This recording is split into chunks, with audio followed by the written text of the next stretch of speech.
Assalamualaikum warahmatullahi wabarakatuh. Pada hari ini dengan rahmat, cinta dan kasih sayangnya pula kita dipertemukan dalam acara kajian Tauhid Kitab Tuhfatur Raghibin karya Syekh Muhammad Arsyad bin Abdullah Al-Banjari. Para pemirsa yang dicintai Allah Subhanahu wa Ta'ala, seperti biasa sebelum kita mulai kajian kita, mari kita bersama-sama terlebih dahulu membacakan Ummul Quran. Ila hadratin Nabi Muhammadin sallallahu alaihi wasallam wa ila alihi wa ashabihi wa azwajihi wa zurriyatihi wa ahli baitihi wa ansarihi wa atba'ihi wa ila jami' awliya ilahi wa salihin wa syuhada wal muttaqin, khususan ila hadrati mu'alifi hadzal kitab Al-Allamah Syekh Muhammad Arsyad bin Abdullah Al-Banjari wa ila hadratin Nabi Muhammadin sallallahu alaihi wasallam. Al-Fatihah. A'udzu billahi minasyaitonir rajim. Bismillahirrahmanirrahim. Alhamdulillahirabbil alamin arrahmanir rahim maliki yaumiddin. Iyyaka na'budu wa iyyaka nasta'in. Ihdinas siratal mustaqim. Shiratal ladzina an'amta 'alaihim ghairil maghdubi 'alaihim waladdallin. Amin. Para pemirsa yang dimuliakan Allah Subhanahu wa Ta'ala, kita hari ini mengkaji kitab Tuhfatur Raghibin di halaman 86. Untuk yang punya kitab yang seperti ini, silakan dibuka di halaman 86. Qala al-mu'allifu rahimahullahu ta'ala wa nafa'ana bihi wa bi'ulumihi fid dharaini amin. Syekh Muhammad Arsyad Al-Banjari dalam kitab ini mengatakan, keenam, minum arak jikalau sedikit sekalipun. Keenam, minum arak jikalau sedikit sekalipun. Beliau masih membicarakan bentuk-bentuk dosa besar. Kata beliau, dosa besar yang keenam itu adalah minum arak jikalau sedikit sekalipun, walaupun cuma sedikit. Kita biasanya menyebutnya khamar, atau kita biasanya menyebutnya minuman keras. Jadi meminum minuman keras itu termasuk dosa besar walaupun minumnya cuma sedikit. Dalil tentang keharaman minuman keras itu tercantum dengan sangat jelas pada surah Al-Maidah ayat 90. Allah Subhanahu wa Ta'ala berfirman, A'udzubillahi minasyaitonirrajim. Bismillahirrahmanirrahim. Innamal khamru wal maisir wal ansab wal azlam rijsun min amali syaitan fastanibuhu la'allakum tuflihun.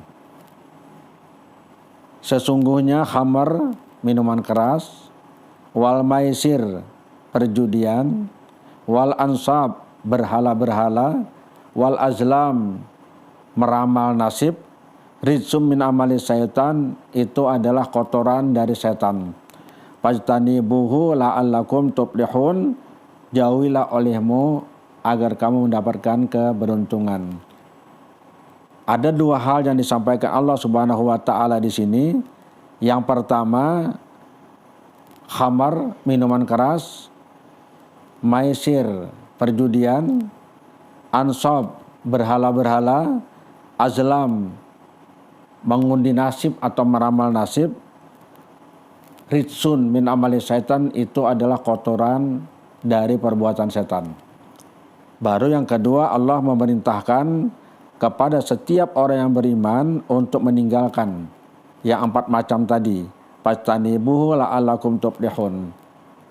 Tinggalkan olehmu agar kamu mendapatkan keberuntungan. Dengan dasar ayat inilah maka ulama sepakat khamar atau minuman keras itu hukumnya haram. Dan oleh karena di sini ada penegasan dari Allah Subhanahu wa Ta'ala dengan kalimat fastanibuhu, maka perbuatan meminum minuman keras itu adalah dosa besar. Artinya orang tidak akan mendapatkan ampunan dari Allah Subhanahu wa taala kalau tidak bertobat. Beda dengan dosa kecil, Allah bisa saja mengampuni kalau dia melakukan amal-amal yang baik. Karena amal-amal yang baik itu bisa menghapuskan kesalahan-kesalahan. Sedangkan kalau dosa besar tidak akan diampuni kalau tidak bertobat kepada Allah Subhanahu wa taala. Para pemirsa yang dirahmati Allah Subhanahu wa taala, di samping ayat Al-Qur'an tadi ada banyak sekali hadis Nabi SAW yang menggambarkan tentang betapa besarnya dosa orang yang meminum minuman keras. Misalnya Allah Subhanahu wa taala berfirman, Rasulullah SAW bersabda di dalam sebuah hadis yang diriwayatkan oleh Imam At-Tabrani.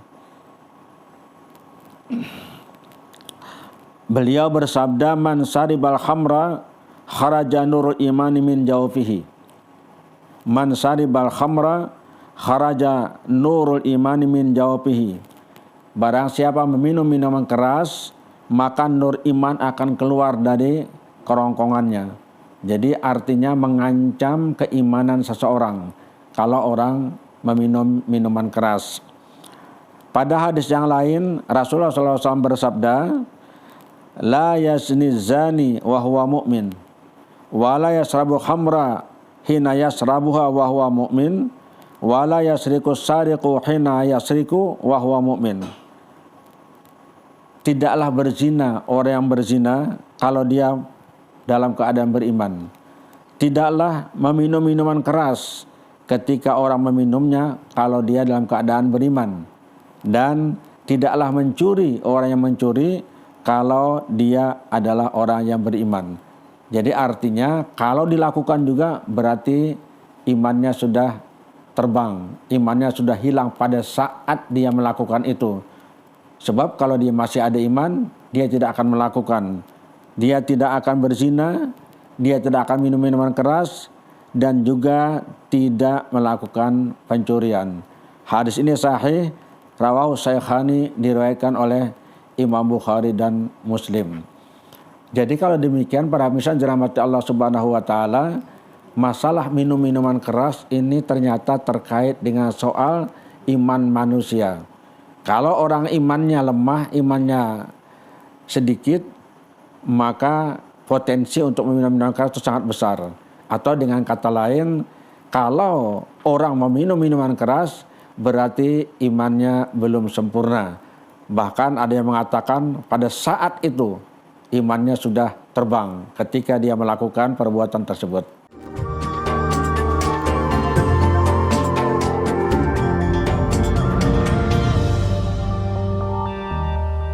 Para pemirsa yang dirahmati Allah Subhanahu wa taala, minuman keras itu adalah khamar. Itu biasanya memang dibikin secara khusus untuk dijadikan minuman keras. Bisa dibikin dari anggur, bisa dari korma, bahkan para pemirsa bisa dari madu. Bisa dari bahan-bahan yang lain. Kalau dia difermentasi kemudian dia berubah menjadi minuman keras, menjadi alkohol, maka itulah yang disebut dengan khamar. Semua yang memabukkan itu disebut dengan khamar. Persoalan ini mendapatkan perhatian sangat serius dari Nabi besar Muhammad SAW supaya manusia yang beriman terhindar dari perbuatan ini. Karena akibatnya sangat fatal. Dia merusak akal manusia. Apalagi kalau dia sudah mabuk, maka ketika dia mabuk berbagai kejahatan bisa dia lakukan. Sedangkan salah satu dari maksud Allah menurunkan hukum ke muka bumi ini adalah hifzul akal, memelihara akal. Karena itulah maka untuk mewujudkan pemeliharaan terhadap akal manusia sebagai pemberian Tuhan yang sangat luar biasa yang membedakan dia dengan makhluk-makhluk Allah yang lain, maka minuman keras apapun bentuknya itu diharamkan dalam agama Islam. Sedikit atau banyak sama haramnya. Kenapa? Karena yang haram itu adalah zatnya. Yang haram itu adalah ainnya. Yang haram itu adalah bendanya. itu yang diharamkan. Bahkan termasuk bukan hanya haram, tapi juga najis, rijsun min amali syaitan, itu adalah kotoran dari perbuatan setan. Para pemirsa yang dirahmati Allah Subhanahu wa taala, akibat yang fatal apabila ada orang yang meminum minuman keras itu antara lain adalah tergambar dalam hadis Nabi besar Muhammad sallallahu alaihi wasallam, riwayat At-Tirmidzi dan Hakim. Beliau Rasulullah sallallahu alaihi wasallam bersabda, "Man saribal khamra lam yakbalillahu lahu salatan arba'ina sabahan. Fa in taba taballahu alaihi, fa in ada lam yakbalillahu lahu salatan arba'ina sabahan. Fa in taba lam yatubillahu alaihi wasaqahu fi nahril khabali, qultu ma nahrul khabal, qala nahrun min sadidi ahlin nar." Man saribal khamra, kata Rasul, barang siapa meminum khamar, minuman keras, atau dalam istilah Syekh Asal Al-Banjari di kitab ini adalah arak. Barang siapa meminum arak, meminum khamar, lam yakbalillahu lahu salatan arba'ina sabahan. Allah tidak akan menerima sembahyangnya selama 40 hari. Digunakan istilah sabah, pagi, maksudnya hari. Selama 40 hari dia sholat tidak akan diterima oleh Allah Subhanahu wa taala kalau dia meminum minuman keras. Fa in taba, andai kata dia bertobat, taballahu alaihi, Allah akan terima tobatnya. Jadi kalau yang sekali itu saja dia minum, sembahyangnya tidak diterima 40 hari, tapi kalau dia bertobat Allah masih terima tobatnya. Fa in ada, nah apabila dia kembali, lam yakbalillahu lahu salatan arba'ina sabahan, Allah tidak akan terima sembahyangnya 40 hari lagi. Dia sudah bertobat, diterima oleh Allah tobatnya. Tiba-tiba dia mengulangi lagi minuman keras, maka Allah tidak akan terima sembahyang selama 40 hari. Fa in taba lam yatubillahu alaihi, dan apabila dia bertobat untuk yang kedua kalinya, lam yatubillahu alaihi, Allah tidak akan terima taubatnya. Jadi rupanya kesempatan diberikan oleh Allah kepada orang yang meminum minuman keras hanya satu kali untuk bertobat. Kalau yang kedua, lam yatubillah, Allah tidak akan menerima taubatnya. Wasaqahu min nahlil khabali, dan nanti di akhirat Allah akan memberikan minuman kepadanya dari minuman yang disebut dengan nahrul khabal, sungai Khabal. Qultu wa ma nahrul Khabal, aku bertanya. Ini sahabat-sahabat dimasuk di sini adalah Ibnu Umar. Jadi yang menceritakan hadis ini adalah Ibnu Umar. Ibnu Umar bertanya, wa ma nahrul Khabal, apa yang engkau maksud dengan sungai Khabal atau nahrul Khabal itu ya Rasulullah, yang akan dijadikan minuman bagi orang yang meminum minuman keras di dunia. Qala, Nabi menjawab, nahrun min sadidi ahlin nar. Nahrun, sebuah sungai, min sadidi ahlin nar, yang terbentuk atau terjadi dari darah dan nanah para penghuni neraka.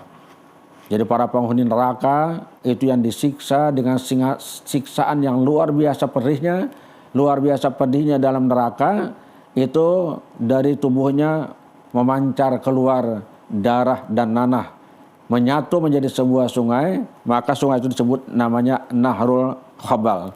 Itulah yang akan jadi minuman orang-orang yang meminum minuman keras di dunia, yang sebelum meninggal dunia dia tidak sempat bertobat kepada Allah Subhanahu wa taala. Nah, ancaman-ancaman yang sangat keras atau akibat yang sangat luar biasa seperti inilah menyebabkan minuman keras termasuk dalam kategori dosa besar. Kalau dilakukan oleh manusia yang beriman, risikonya sangat besar. Dia akan dimasukkan ke dalam api neraka dan kemudian diberikan minuman disebut dengan minuman khabal, dari Nahrul Khabal, sungai yang terbentuk dari darah dan nanah para penghuni neraka. Para pemirsa yang dirahmati Allah Subhanahu wa taala, minuman keras karena ini merupakan salah satu dari dosa besar yang luar biasa, maka yang tersangkut dengan perlakuan terkait dengan minuman keras tersebut semuanya juga akan mendapatkan kutukan dan laknat dari Allah Subhanahu wa taala. Artinya bukan hanya meminum saja, bukan hanya meminum yang mendapatkan kutukan dan hukuman, tetapi orang-orang dan siapapun yang terkait dengan minuman keras itu juga akan mendapatkan dosanya. Para pemirsa dirahmati Allah Subhanahu wa taala, coba kita lihat hadis yang diriwayatkan oleh Ibnu Majah dan At-Tirmidzi. An Anas Ibnu Malik qala, la'ana Rasulullah sallallahu alaihi wasallam fil khamri asyaratan. Asiraha wa mu'tasiraha wa saribaha wa hamilaha wal mahmulata ilaihi wa saqiyaha wa ba'i'aha wa akila samaniha wal mustari laha wal mustarata lahu. Para pemirsa dirahmati Allah Subhanahu wa taala, di dalam hadis ini Anas bin Malik mengatakan Rasulullah sallallahu alaihi wasallam bersabda, Rasulullah sallallahu alaihi wasallam la'ana, mengutuk 10 orang yang terkait dengan minuman keras. Asiraha, pertama orang yang memeras, artinya membikin. Wa mu'tasaraha, dan orang yang minta peraskan. Wasaribaha, orang yang meminum. Wa hamilaha, orang yang membawakan. Jadi walaupun cuma membawakan juga dikutuk. Wal mahmulatala ilahi, dan orang yang minta bawakan. Wasaqiyaha, orang yang menuangkan. Wa ba'i'aha, orang yang menjual.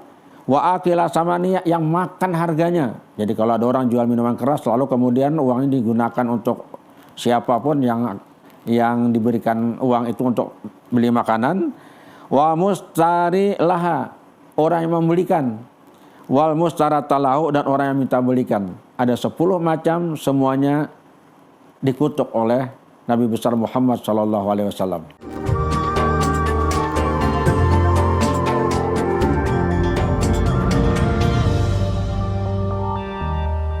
Para pemirsa yang dirahmati Allah Subhanahu wa taala, ada satu pertanyaan.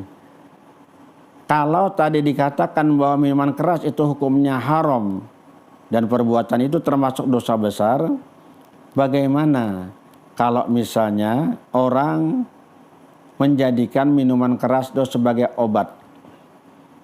Jadi orang itu membuat minuman keras atau meminum minuman keras, minum khamr dalam rangka pengobatan.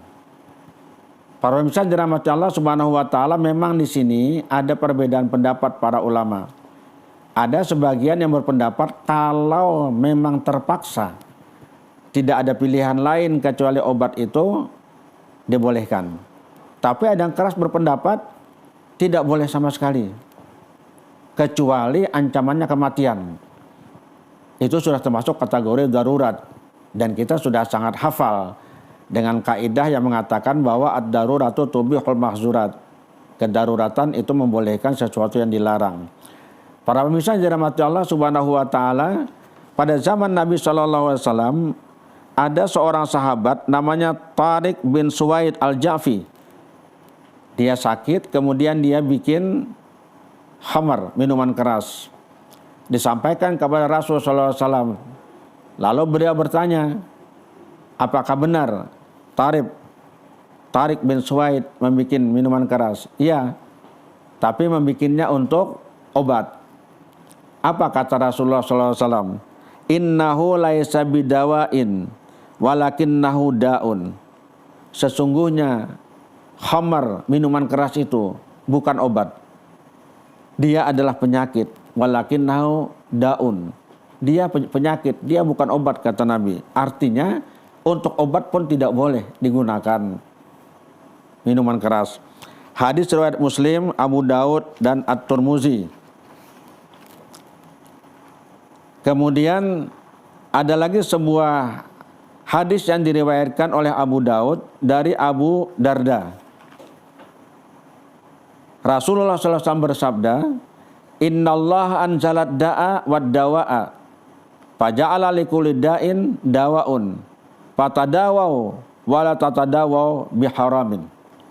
Innallaha, kata Rasul, sesungguhnya Allah Subhanahu wa taala anzalat da'a wad dawa'a, menurunkan penyakit dan menurunkan obatnya. Jadi tidak ada penyakit apapun yang diturunkan Allah ke muka bumi yang tidak ada obatnya. Kalau misalnya ada sebuah penyakit, para ahli, para dokter belum menemukan obatnya, itu belum menemukan saja. Allah tidak akan turunkan, kata Nabi, penyakit kecuali juga ada obatnya. Faja'ala likulli da'in dawaun, dan Allah menjadikan likulli da'in, tiap-tiap penyakit dawaun ada obatnya. Patadawau, maka berobatlah kamu. Nih yang sakit-sakit, kata Nabi, tadawau, jangan pernah berhenti berobat, karena setiap penyakit itu ada obatnya. Silakan berobat. Ini Rasulullah perintahkan, jangan dibiarkan itu penyakit, diobati. Tapi ada ujungnya, wala tatadawau biharamin, jangan engkau berobat dengan barang yang haram. Minuman keras, khamar adalah barang yang haram, jangan engkau berobat dengan barang yang haram, berarti termasuk di dalamnya berobat dengan menggunakan minuman keras. Para misalnya dirahmati Allah Subhanahu wa taala, ada sebuah cerita di zaman dahulu, ada seorang ulama, bahkan dia mengatakan dia wali Allah, namanya Fudail bin Iyad. Beliau punya seorang murid. Ketika menjelang sakaratul maut, beliau mendatangi murid tersebut karena diberitahu oleh orang bahwa murid beliau sedang sakit keras dan dalam sakaratul maut.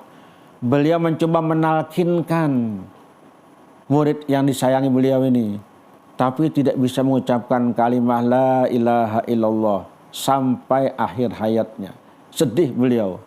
Kenapa si murid ini tidak bisa mengucapkan kalimat la ilaha illallah di akhir hayatnya? Padahal seperti kita tahu semua, Rasulullah SAW pernah bersabda, man kana akhiru kalami la ilaha illallah dakhala jannah. Barang siapa akhir katanya di dunia ini kalimat la ilaha illallah dakhala jannah, dia akan masuk surga. Menurut cerita itu, pada malam harinya Fudail bin Iyad pun bermimpi melihat murid itu diseret ke dalam api neraka. Lalu beliau mendatangi, kenapa engkau dimasukkan ke dalam neraka? Lalu ia menjawab, katanya, wahai guru, saya minum minuman keras setiap tahun 1 kali. Setahun 1 kali. Kenapa kamu minuman keras setahun sekali? Itu nasihat dari dokter. Penyakit yang saya derita itu hanya bisa disembuhkan kalau minuman keras. Tidak banyak, cuma sekali dalam setahun. Tapi akibatnya adalah membawa dia ke dalam api neraka. Nauzubillah min dzalik. Betapa kerasnya keharaman minuman keras, sampai punya akibat yang sangat buruk bagi orang yang meminumnya di akhirat nanti. Para pemirsa yang dirahmati Allah Subhanahu wa taala, mungkin umat Islam yang punya iman kuat insya Allah tidak meminum minuman keras. Tapi ada satu hal yang patut kita waspadai bersama. Di era modern sekarang banyak olahan minuman keras yang dijadikan bumbu dapur, yang dijadikan bahan mengolah makanan, termasuk untuk roti dan lain-lain. Misalnya ada yang disebut dengan rum.